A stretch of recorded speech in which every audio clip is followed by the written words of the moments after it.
আমার গয়না কই? আমার গয়নাটা নাই এখানে। মাত্র 1 ঘন্টারও কম সময়ে ইউটিউবে 1 মিলিয়ন ভিউ অতিক্রম করে দেশীয় নাটকের ইতিহাসে বিরল রেকর্ড গড়েছে জনপ্রিয় নির্মাতা মোহাম্মদ মোস্তফা কামাল রাজ পরিচালিত টিভি সিরিয়াল এটা আমাদেরই গল্প।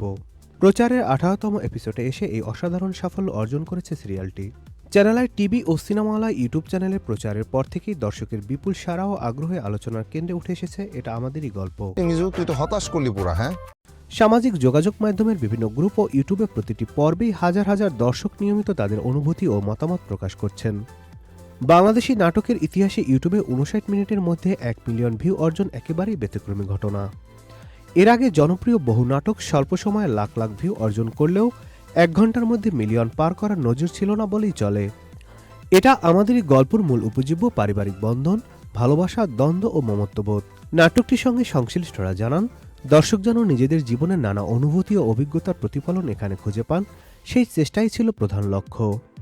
আর এ কারণেই নাটকটির ট্যাগলাইন রাখা হয়েছে, পরিবারই শুরু, পরিবারই শেষ।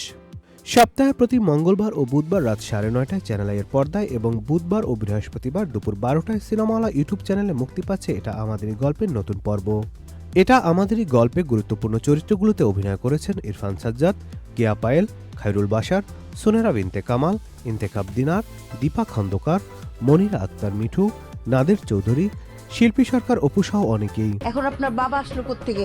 আমাকে সত্যি রাজধানীর মতোই রাখে। দর্শকপ্রিয়তা ও রেকর্ড ভিউর এই সাফল্য প্রমাণ করে যে গল্পে আবেগ ও বাস্তবতার ছোঁয়া থাকলে দেশীয় নাটক এখনও দর্শকের হৃদয় জয় করতে সক্ষম। নাটক কম করো প্রিয়। Nadim Hasan, channel I.